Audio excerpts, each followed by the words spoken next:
الرحمن الرحیم۔ شروع اللہ کے نام سے جو بڑا مہربان نہایت رحم والا۔ اعوذ باللہ من الشیطان الرجیم، بسم اللہ الرحمن الرحیم۔ اقیموا الصلاۃ وآتوا الزکاۃ وأطیعوا الرسول لعلکم ترحمون، کہ نماز پڑھو، زکوٰۃ ادا کرو اور رسول اللہ صلی اللہ علیہ وسلم کی اطاعت و فرما برداری کرو، لعلکم ترحمون، تاکہ تم پر رحم کیا جائے۔ جی ناظرین کرام، چند دن قبل ایک کلپ سن رہا تھا، اس میں وہ بتا رہے تھے کہ رسول اللہ صلی اللہ علیہ وسلم سے نماز کے اندر رکوع جاتے وقت، رکوع سے سر اٹھاتے وقت جو رفع الیدین کیا جاتا ہے، اور اسی طرح جو تیسری رکعت کے لیے اٹھتے وقت رفع الیدین کرتے ہیں، یہ رسول اللہ صلی اللہ علیہ وسلم کی سنت نہیں ہے، بلکہ آپ صلی اللہ علیہ وسلم نے اس سے منع فرما دیا تھا۔ پھر اس کے بعد وہ دلائل پیش کرتے ہیں کہ اللہ سبحانہ و تعالی فرماتے ہیں، اعوذ باللہ من الشیطان الرجیم، قد افلح المؤمنون الذین هم فی صلاتهم خاشعون، اور اس کی تفسیر میں عبداللہ بن عباس رضی اللہ تعالی عنہما کی وہ روایت پیش کرتے ہیں کہ جس میں انہوں نے فرمایا تھا کہ لا یلتفتون یمینا ولا شمالا ولا یرفعون ایدیہم فی الصلاۃ، کہ نماز کے اندر عاجزی اور انکساری خشوع اس بندے کا ہوتا ہے جو ولا یرفعون ایدیہم فی الصلاۃ، کہ جو نماز کے اندر اپنے ہاتھوں کو نہیں اٹھاتا، یعنی کہ جو ہاتھ نہیں اٹھاتا اس بندے کی نماز میں عاجزی اور انکساری موجود ہوتی ہے۔ جو نماز میں ہاتھ اٹھاتا ہے وہ بندہ نماز کے اندر خشوع اختیار نہیں کرتا۔ آپ اس کی تفسیر میں فرماتے ہیں خشوع کس کی نماز میں ہوتا ہے؟ فرمایا وہ مومن متواضعون جو عاجزی سے نماز پڑھے، لا یلتفتون یمینا ولا شمالا، نہ دائیں جانب دیکھے نہ بائیں جانب دیکھے، ولا یرفعون ایدیہم فی الصلاۃ، اور نماز خشوع والی اس مومن کی ہوتی ہے جو نماز میں رفع الیدین نہیں کرتا۔ اب پہلا میرا سوال یہ ہے کہ آپ نے جو یہ روایت پیش کی ہے، اگر روایت پیش کرنے سے پہلے تفسیر ابن عباس رضی اللہ تعالی عنہما شروع میں جو سند لکھی گئی ہے، اگر آپ اس کا مشاہدہ کر لیتے تو یہ روایت آپ پیش نہ کرتے۔ چلو آپ نے وہ بات نہیں پڑھی، آپ نے یہ روایت پیش کر دی ہے، تو پھر میں آپ سے کہوں گا کہ ولا یرفعون ایدیہم فی الصلاۃ، نماز میں ہاتھ نہیں اٹھاتے، جو نہیں اٹھاتے اس بندے کی نماز میں عاجزی انکساری موجود ہوتی ہے۔ تو ہم نے کب کہا ہے کہ آپ سجدے جاتے وقت ہاتھوں کو اٹھائیں؟ ہم نے کب کہا ہے کہ آپ سجدوں سے سر اٹھاتے وقت پہلا سجدہ ہو دوسرا سجدہ ہو آپ اپنے ہاتھوں کو اٹھائیں؟ ہم نے کب کہا ہے کہ تشہد شروع کرتے وقت آپ اپنے ہاتھوں کو اٹھائیں؟ ہم نے کب کہا ہے کہ سلام پھیرتے وقت اپنے ہاتھوں کو اٹھائیں، یا دوسری یا چوتھی رکعت کے لیے اٹھتے وقت اپنے ہاتھوں کو اٹھائیں؟ ہم تو یہی کہتے ہیں کہ ہاتھ وہاں پر اٹھائے جائیں جب آپ صلی اللہ علیہ وسلم نے جہاں پر اٹھائے ہیں اور صحابہ کرام نے آپ صلی اللہ علیہ وسلم کو دیکھا ہے اور اس پر عمل کیا ہے۔ اور پھر کہتا ہے کہ اگر آپ نے اصول شاشی پڑھی ہوتی نا تو آپ کو پتہ چل جانا تھا کہ فی کس معنی کیا تھا، چونکہ اس نے خود ہی اعتراض کیا، اعتراض کا پھر ازالہ کرنے کی بھی کوشش کی کہ دیکھیں پھر آپ ہم پر اعتراض کرو گے کہ نماز شروع کرتے وقت بھی آپ اپنے ہاتھوں کو اٹھاتے ہو، تو یہ کہاں پہ لکھا ہے؟ یعنی کہ یہ بھی نماز میں ہاتھ اٹھانا ہو گیا۔ پھر کہتا اگر آپ نے سورہ شاشی پڑھی ہوتی تو آپ یہ اعتراض نہیں کر سکتے تھے، کیوں؟ چونکہ فی کا معنی میں ہوتا ہے، اور جو تکبیر تحریمہ والا رفع الیدین ہے وہ نماز سے پہلے ہے، نماز کے اندر نہیں ہے، اور فی کا معنی ہوتا ہے اندر۔ تو عبداللہ بن عباس رضی اللہ تعالی عنہما منع فرما رہے ہیں نماز کے اندر رفع الیدین۔ میں ان یتیم العلم احباب کو کہتا ہوں کہ اگر آپ اصول الشاشی پڑھ لیتے تو آپ کو اس بات کا پتہ چل جاتا کہ فی کس کے لیے آتا ہے اور فی کا استعمال کس محل میں ہوتا ہے۔ جو تکبیر تحریمہ والا رفع الیدین ہے وہ تو نماز سے پہلے ہے، اور سرکار نے منع نماز کے اندر والے کی فرمائی ہے۔ فی کا معنی میں ہوتا ہے، اگر عربی زبان کا آپ کو تھوڑا سا بھی علم ہو۔ پھر میں آپ سے سوال کروں گا کہ بھائی آپ وتر پڑھتے ہیں تو وتر کے اندر آپ رفع الیدین کرتے ہیں، حالانکہ وہاں پر آپ صلی اللہ علیہ وسلم سے صحیح سند کے ساتھ ثابت نہیں ہے، آپ وہاں پر کرتے ہیں۔ پھر آپ عیدین کی نماز پڑھتے ہیں، اس موقع پر بھی آپ نماز کے اندر ہاتھ اٹھاتے ہیں، اور یہ روایت آپ نے کہاں سے لی ہے؟ اگر آپ کہو گے کہ اس کی روایت دوسری موجود ہے، پھر ہم بھائی آپ سے یہی التجا کریں گے، ہم یہی آپ سے جو ہے وہ درخواست کریں گے کہ بھائی جب عیدین کا موقع ہو آپ نے دوسری روایت قبول کر کے نماز کے اندر رفع الیدین کر لیے ہے، تو پھر رکوع جاتے وقت، رکوع سے سر اٹھاتے وقت اور تیسری رکعت کے لیے اٹھتے وقت بھی آپ صلی اللہ علیہ وسلم نے رفع الیدین کیا تھا۔ کندھوں کے برابر یا کانوں کی لو کے برابر آپ صلی اللہ علیہ وسلم نے ہاتھ اٹھائے ہیں، یہ دوسری روایت میں موجود ہے۔ جب عیدین کا موقع ہو، دوسری روایت کو قبول کر لیا ہے تو رکوع جاتے وقت، رکوع سے سر اٹھاتے وقت بھی دوسری روایت کو قبول کرے گا۔ پھر کہتا ہے کہ یتیم الاحباب لوگ ہیں، ان کو کیا پتا؟ بھائی یتیم الاحباب کون لوگ ہیں میں آپ کو ابھی بتاتا ہوں۔ پھر آپ نے جو دوسری روایت پیش کی کہ ابو حمید سعدی رضی اللہ تعالی عنہ کی، کہ انہوں نے نماز کا جو طریقہ بیان کیا تو اس میں انہوں نے یہ بات ذکر کی تھی کہ کنت احفظکم لصلاۃ رسول اللہ صلی اللہ علیہ وسلم، کہ میں تم سے زیادہ اللہ کے رسول صلی اللہ علیہ وآلہ وسلم کی نماز کی حفاظت کرنے والا، اس کو یاد کرنے والا ہوں۔ پھر انہوں نے شروع سے لے کر آخر تک نماز کا تذکرہ کیا، نماز کو پڑھا، اور وہاں پر انہوں نے رفع الیدین نہیں کیا، رکوع جاتے وقت بھی، رکوع سے سر اٹھاتے وقت بھی۔ بھئی آپ نے ایک روایت لے لی جو یہ روایت آپ نے پیش کی ہے، لیکن میں آپ سے یہ درخواست کروں گا کہ اگر ابو حمید سعدی رضی اللہ تعالی عنہ ہی کی روایت 10 صحابہ کرام رضی اللہ تعالی عنہم کی موجودگی میں نماز پڑھی ہے اور انہوں نے رکوع جاتے وقت بھی رفع الیدین کیا، رکوع سے سر اٹھاتے وقت بھی رفع الیدین کیا، اگر یہ روایت مل جائے تو پھر یتیم الاحباب کون لوگ ہوں گے؟ ہم ہیں یا آپ ہیں؟ صرف ایک روایت کو لے لیا، اور یاد رہے کسی چیز کے عدم سے اس کا عدم لازم نہیں آتا۔ اگر اس روایت میں جو آپ نے پیش کی ہے، اگر اس روایت میں وہ رکوع جاتے وقت، رکوع سر اٹھاتے وقت رفع الیدین ثابت نہیں کر رہے، یہی صحابی ہے 10 صحابہ کرام رضی اللہ تعالی عنہم کی موجودگی میں نماز پڑھ رہے ہیں، اور نماز کے اندر رکوع جاتے وقت بھی انہوں نے رفع الیدین کیا، رکوع سے سر اٹھاتے وقت بھی انہوں نے رفع الیدین کیا۔ حدیث مبارک حضرت عطا فرماتے ہیں، تابعی فرماتے میں بیٹھا ہوا تھا صحابہ کرام کی جماعت میں، رحمت کائنات کی نماز کا ذکر شروع ہو گیا۔ حضرت ابو حمید السعدی فرمانے لگے انا کنت احفظکم لصلاۃ رسول اللہ صلی اللہ علیہ وسلم، مجھے سب سے زیادہ رحمت کائنات کی نماز یاد ہے، لہٰذا میں تمہیں بتاتا ہوں حضور نماز کس طرح پڑھتے تھے۔ فرماتے فذکرنا صلاۃ النبی صلی اللہ علیہ وسلم، جناب ابو حمید سعدی نے ہمیں حضور کی نماز بتائی۔ آپ کھڑے ہوئے، اللہ اکبر کہی، رکوع کیا، قیام کیا، پھر آپ سجدے میں گئے، پوری نماز بتا دی، لیکن اس میں صحابی رسول نے ایک جگہ پہ بھی سوائے تکبیر تحریمہ کے رفع الیدین کا ذکر ہی نہیں کیا۔ لہٰذا آپ کا یہ روایت پیش کرنا بھی لوگوں کو دھوکہ تو ہو سکتا ہے، لیکن جو اہل علم احباب ہیں ان کو آپ دھوکہ نہیں دے سکتے، چونکہ صرف ایک روایت کو لے لیا، اگر اسی صحابی کی دوسری روایت کو لے لیتے تو آپ یہ اعتراض نہیں کر سکتے تھے، یا اس روایت کو آپ بطور دلیل پیش نہیں کر سکتے تھے۔ پھر آپ نے تیسری روایت پیش کی کہ رفع الیدین پہلے ہوتا تھا پھر منسوخ ہو گیا، آپ صلی اللہ علیہ وسلم نے اس کو منسوخ کر دیا ہے، کہ میں کیا دیکھتا ہوں جب صحابہ کرام رضی اللہ تعالی عنہم نماز کے اندر رفع الیدین کرتے تھے تو آپ صلی اللہ علیہ وسلم نے جو ہے وہ ان کو روکا اور فرمایا مالی اراکم رافعی ایدیکم، میں تمہیں کیا دیکھتا ہوں تم اپنے ہاتھوں کو اٹھاتے ہو؟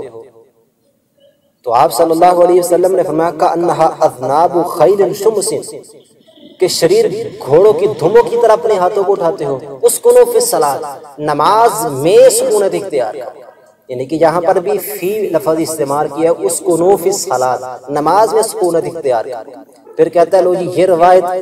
مسند احمد میں بھی ہے، مصنف عبد الرزاق میں بھی ہے، شرح معانی الاوثار میں بھی ہے،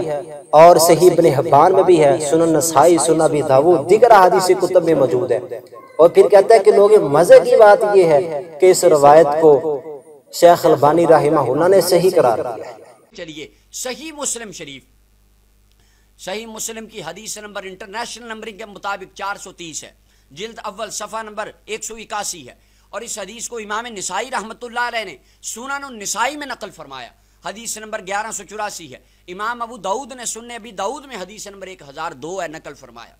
اور شرح معانی الاثار میں امام طحاوی رحمۃ اللہ علیہ نے حدیث نمبر 2428 ہے نقل فرمایا۔ علامہ ابن حبان نے اپنی صحیح میں 1878 نمبر روایت ہے نقل فرمایا۔ مصنف ابن عبد الرزاق امام بخاری کے استاد ہیں، انہوں نے نقل کیا، حدیث نمبر 3252 ہے، اور امام احمد بن حنبل امام بخاری کے استاد ہیں، انہوں نے صحیح اپنی مسند میں نقل فرمایا، حدیث نمبر 21001 ہے، اور علامہ البانی کہتے ہیں یہ حدیث صحیح ہے، اہل حدیث کے عالم۔ تو بھائی ہم نے کب انکار کیا ہے اس روایت کے بارے میں؟ ہم تو کہتے ہیں روایت درست ہے، آپ صلی اللہ علیہ وسلم نے منع فرمایا ہے کہ میں تمہیں کیا دیکھتا ہوں کہ تم اپنے ہاتھوں کو اٹھاتے ہو جیسے شریر گھوڑوں کی دھمیں ہوتی ہیں، اسکنوا فی الصلاۃ، نماز میں سکونت اختیار کرو۔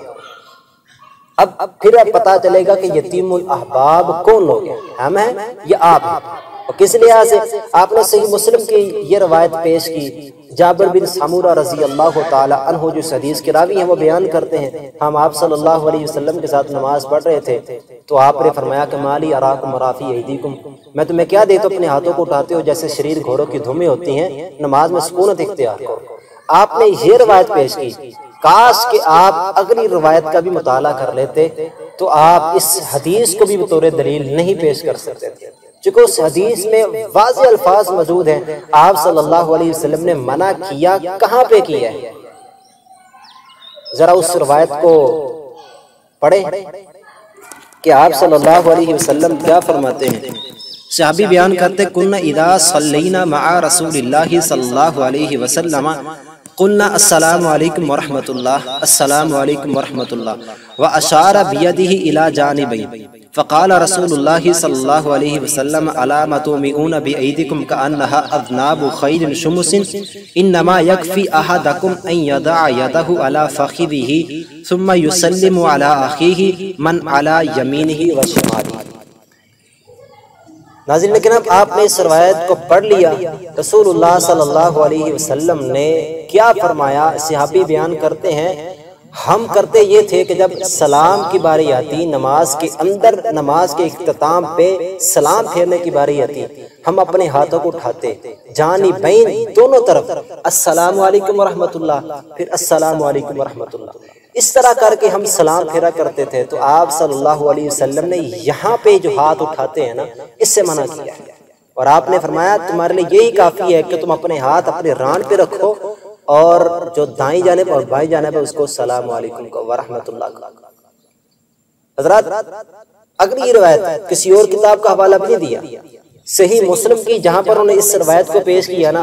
اگلی روایت ہی یہ ہے کہ سلام پھیرتے وقت صحابہ کرام رضی اللہ تعالی عنہم ہاتھ اٹھاتے تھے دائیں جانب اور بائیں جانب، آپ صلی اللہ علیہ وسلم نے اس سے منع کیا ہے۔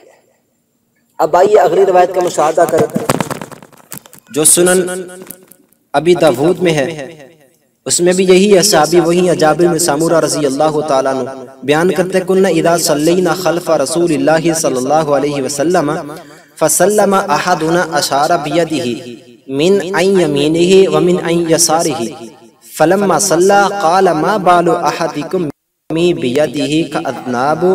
کأنہا اذناب خیل شمس انما یکفی احدکم او الا یکفی احدکم ان یقول ہاکذا واشار باصبعہ یسلم علی اخیہ من عین یمینہ ومن عین شمالہ۔ تو صحابی بیان کرتے ہیں کہ رسول اللہ صلی اللہ علیہ وسلم نے کیا کیا تھا جب ہم نماز آپ صلی اللہ علیہ وسلم کے پیچھے پڑھ رہے تھے، فسلم احدنا اشار بیدہ من عین یمینہ ومن عین یسارہ، کہ ہم میں سے سلام پھیرا، سلام کے وقت اشارہ کے الفاظ موجود ہیں، اشار بیدہ، ہاتھ سے اشارہ کیا دائیں جانبی بائیں جانبی۔ جب نماز سے فارغ ہوئے تو آپ صلی اللہ علیہ وسلم نے فرمایا ما بال احدکم بیدہ کأنہا اذناب خیل شمس، کہ کیا ہے تمہیں میں دیکھتا ہوں کہ تم اپنے ہاتھ سے اس طرح جو اشارے کرتے ہو جیسے شریر گھوڑوں کی دمیں ہوتی ہیں، تمہیں یہی کافی ہے کہ وَأَشَارَ بِأُصْبُعِهِ يُسَلِّمُ عَلَىٰ أَخِيهِ مِنْ عَيْنِ يَمِينِهِ وَمِنْ عَيْنِ شِمَالِهِ۔ تو آپ صلی اللہ علیہ وسلم نے یہاں پر بھی فرما دیا۔ اور مزے کی بات یہ ہے کہ امام ابو داؤد رحمہ اللہ نے یہ باب قائم کی ہے، باب فی السلام، اور باب قائم کر کے بیان کیا اس روایت کو کہ یہ روایت رکوع جاتے وقت، رکوع اٹھاتے وقت کے لیے نہیں ہے بلکہ سلام پھیرتے وقت ہے۔ پھر اگلی روایت کا مشاہدہ کریں جو امام نسائی رحمہ اللہ نے بیان کی ہے، اور امام نسائی رحمہ اللہ نے باب قائم کیا باب السلام بالعید فی الصلاۃ، اور اس میں وہ روایت لے کر آئے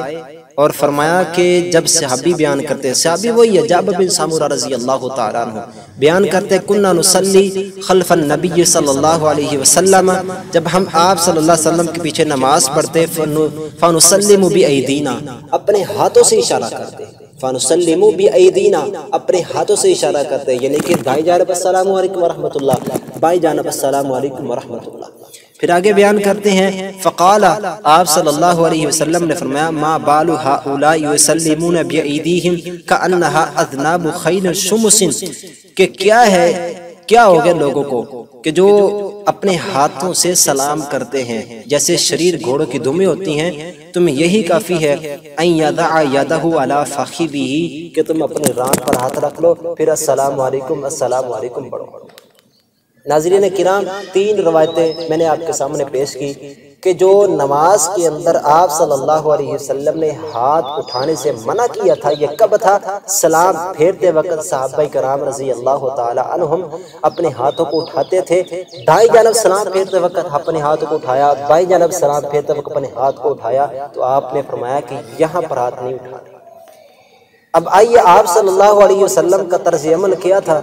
رسول اللہ صلی اللہ علیہ وسلم رکوع جاتے وقت بھی رفع الیدین کیا کرتے تھے، رکوع سر اٹھاتے وقت بھی رفع الیدین کیا کرتے تھے، اور تیسری رکعت کے جب اٹھتے تھے تب بھی رفع الیدین کیا کرتے تھے۔ اور پھر اعتراض کیا کہ دیکھیے کہ آپ صلی اللہ علیہ وسلم کا طرز عمل یہ بھی تھا کہ آپ کانوں کی لو کے برابر ہاتھ اٹھاتے تھے، تو بھائی ہم نے کبھی انکار کیا؟ ہم تو کہتے ہیں کہ 2 طریقے ہاتھ اٹھانے کے ہیں، 2 طریقے۔ پہلا طریقہ یہ ہے کندھوں کے برابر اٹھا لو، نہیں اٹھا سکتے کانوں کی لو کے برابر اٹھا لو، ہم تو قائل ہیں، ہم دونوں طریقوں پر عمل کرتے ہیں۔ لہذا اعتراض تب بنتا ہونا جب ہم نے یہ اعتراض جو ہے وہ اختلاف کیا ہو یا انکار کیا ہو کہ کانوں کی لو کے برابر ہاتھ نہیں اٹھانے۔ ہم تو قائل ہیں کانوں کی لو کے برابر اٹھا لو، کندھوں کے برابر اٹھا لو، دونوں طریقے آپ صلی اللہ علیہ وسلم سے ثابت ہیں۔ پھر آپ صلی اللہ علیہ وسلم کا جو طرز عمل ہے صحابہ کرام بیان کرتے ہیں، چونکہ آپ صلی اللہ علیہ وسلم نے فرمایا صلو کما رأیتمونی اصلی، نماز ویسے پڑھو جیسے مجھے پڑھتے ہوئے دیکھا ہے۔ صحابہ کرام رضی اللہ تعالیٰ عنہم نے آپ صلی اللہ علیہ وسلم سے نماز کا طریقہ سیکھا ہے، آپ کو دیکھا ہے، ویسے نماز پڑھی ہے، اور سبھی اس بات پر قائل ہیں، متفق ہیں کہ سب سے آخری نماز جو آپ صلی اللہ علیہ وسلم کے ساتھ آپ صلی اللہ علیہ وسلم کے سب سے زیادہ قریب تھے وہ سیدنا ابوبکر صدیق رضی اللہ تعالی عنہ تھے۔ وہ بھی نماز پڑھتے ہیں آپ صلی اللہ علیہ وسلم کے رحلت کے بعد تو کندھوں کے برابر ہاتھ اٹھاتے ہیں، رکوع جاتے وقت بھی، رکوع سے ضرور اٹھاتے وقت بھی، اور تیسری رکعت کے لیے اٹھتے وقت بھی رفع الیدین کرتے ہیں۔ گویا کہ ثابت یہ ہوا کہ آپ صلی اللہ علیہ وسلم نے پوری زندگی ایک رکعت بھی رکوع جاتے وقت، رکوع سے سر اٹھاتے وقت رفع الیدین کے بغیر نہیں پڑھی۔ اگر پڑھی ہے کسی بندے کے علم میں ہو کہ آپ صلی اللہ علیہ وسلم نے رفع الیدین نہیں کیا رکوع جاتے وقت، رکوع سر اٹھاتے وقت، صحیح سند کے ساتھ روایت پیش کر دے، انشاءاللہ ماننے کے لیے تیار ہے۔